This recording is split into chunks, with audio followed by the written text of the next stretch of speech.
I'm not getting out. I'm acting like a little bitch. Step out the vehicle. I don't consent to no, sir. I'm not being patted down. First of all, you can't tell me my job. You can record that. Man, dude. I know my rights. I know my rights.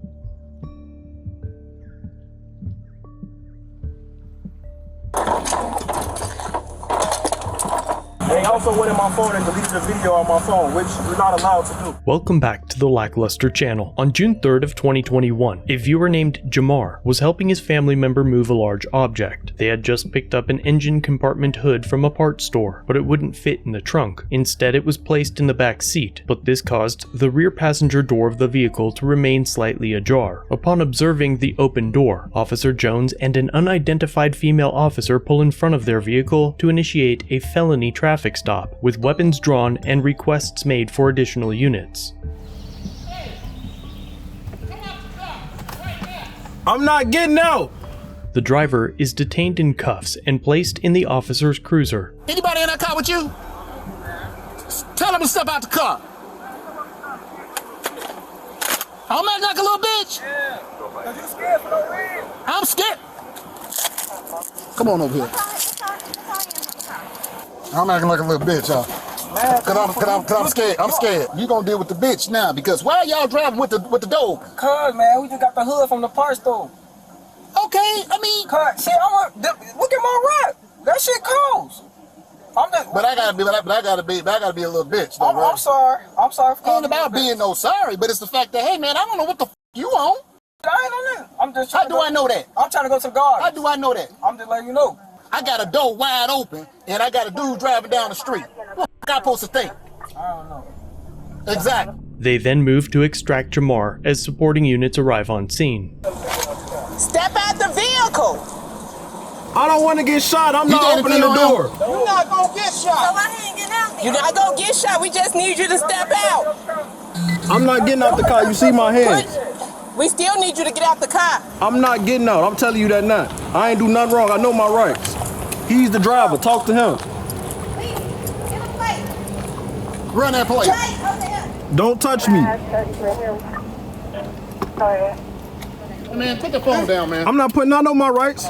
Man, you talk to him. down. You talk to him. He's the driver. Step out. Man, I'm not getting out. down, I'm man. not getting out the car. What? I didn't do nothing wrong. I'm not giving up my rights. Listen to me. I'm not First giving of up my all, rights. That's all I'm gonna tell you. What you talking about? You not I didn't giving do up your anything rights. wrong. He's the driver. You the passenger in the car. Yeah, I'm the passenger. So just step out the car. It's not your car. It's his car. Yeah, I'm not. I don't consent to no, sir. I'm not being patted down. You're not touching me. Nobody's doing anything to me. First of all, you can't tell me my job. You can record okay. that. Okay, I'm recording. Okay, I'm recording too. So we both record. So do whatever it is you think right. Man, step out the car. I'm not stepping out. You can forcefully take me out if you want.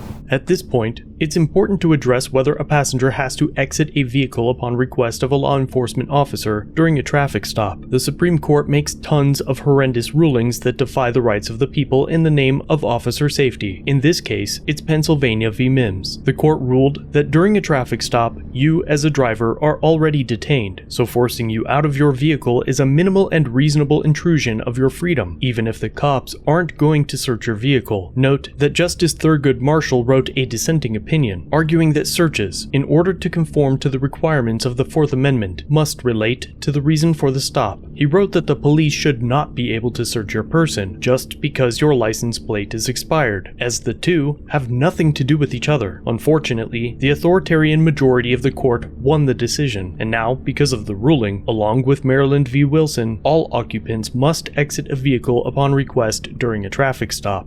Man, dude. I know my rights. Car, I know man. my rights. What I do wrong? It's not your car. What? This is his car. Step out. We're giving you a direct order to step out of the car. That's not lawful. We know that. That is not lawful. We just need you to step out the car. For what? What I do wrong? That's not a lawful command.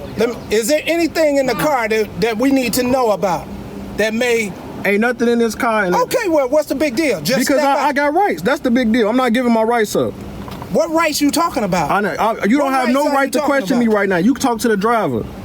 You can talk to the driver. I didn't do anything wrong. You need to come out this car. I need to search this car because this guy was driving with that rear door open. That still don't give you probable cause to search the vehicle. What's your probable cause? Man, we ain't gonna argue about What's that. the probable cause? Look, you're not a lawyer. I know my rights. What's the probable cause? What's the probable cause to search his car?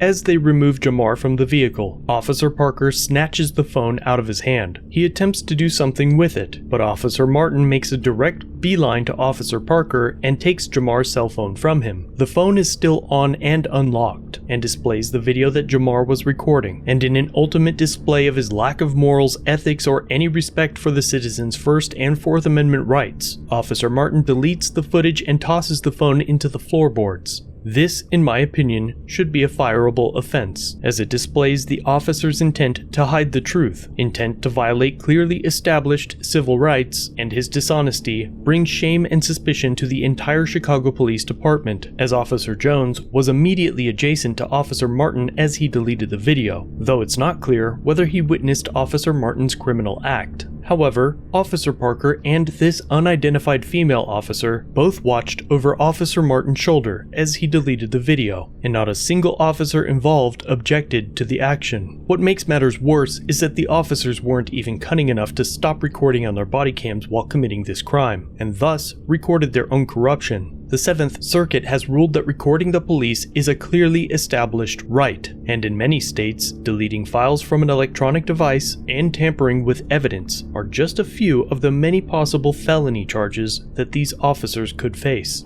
Now, with Jamar out of the vehicle, several officers begin searching the contents, taking extra special care of the men's belongings.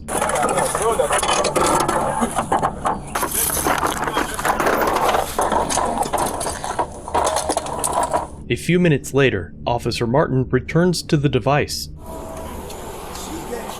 gave us an address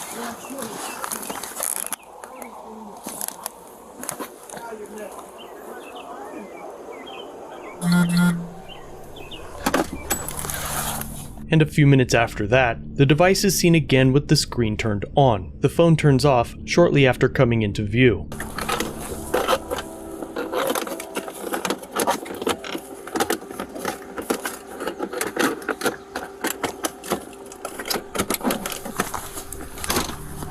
Officer Parker then tells Officer Martin that Jamar is lucky. He's so lucky.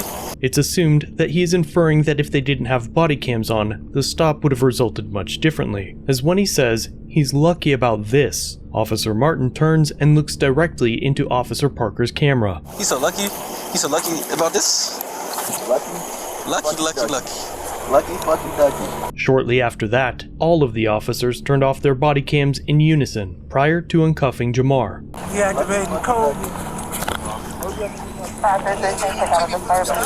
Once he was released, Jamar tells me that he returned to the vehicle to retrieve his phone. Officer Parker was sitting in the driver's seat, getting ready to drive the car to the police station. As Jamar reached into the vehicle, he alleges that Officer Parker accelerated rapidly, causing the rear passenger door to slam shut, crushing Jamar's finger. Officer Archer called a supervisor to report the incident, but the audio is heavily censored. The guy that's calling for EMS was a passenger in the vehicle. That 554 stopped, and we assisted them. They had the driver already. Passenger was refusing to get out the vehicle, and he wasn't going to get out because he didn't want to get shot. I said, well, yeah, so I told him, nobody is going to shoot you. We just asked you to get out. They cuffed him and pulled him out the car, and he's, doing all this talking about he knows his rights and all of this stuff. And we asked you to get out. We're gonna run your information, and we're gonna let you go if you come back clear. Okay, but I'm watching him now because the zone sent us back over here, and she said that he's claiming he got hurt. 506 cuffed him and pulled him out the car. Jamar requested for an ambulance, but the officers refused to call for EMS, so Jamar called 911 himself for medics to respond. They slammed my finger in the car door when they was pulling over. That's not true. It is true. It's very true. I don't want to talk to you. They also went in my phone and deleted the video on my phone, which we're not allowed to do. Jamar was not charged, but the driver was taken to jail and released with citations for driving without a license and improper registration, both of which were dismissed in court. Jamar was also able to retrieve the deleted video from his phone, as iPhones save deleted videos for 30 days in a recently deleted folder, prior to completely removing it from the phone. Jamar filed an official complaint through the Civilian Office of Police Accountability in Chicago, which has been in its final stages prior to reaching a verdict since early April. An attorney has been retained to file a lawsuit against the officers, and I will update you after it is filed. But for now, remember that this all began over driving with a door slightly ajar because they were working on the vehicle and the new hood wouldn't fit. Should they have rented a truck or borrowed a larger car? Sure. Did their actions create an increased risk for other drivers? Absolutely. But does that seem like a good enough reason to allow state actors to disrespect your property, talk down to you, or violate your First and Fourth Amendment rights? Absolutely not. This is the type of policing that not only grows a divide between the agency and the citizens that fund them, it's the type of policing that is rapidly eroding the principles this country was founded on. Jamar does not have a channel of his own, so please leave him a comment down below to show him your support. Furthermore, if you'd like to help him afford the legal fees for this incident, his GoFundMe page will be linked below.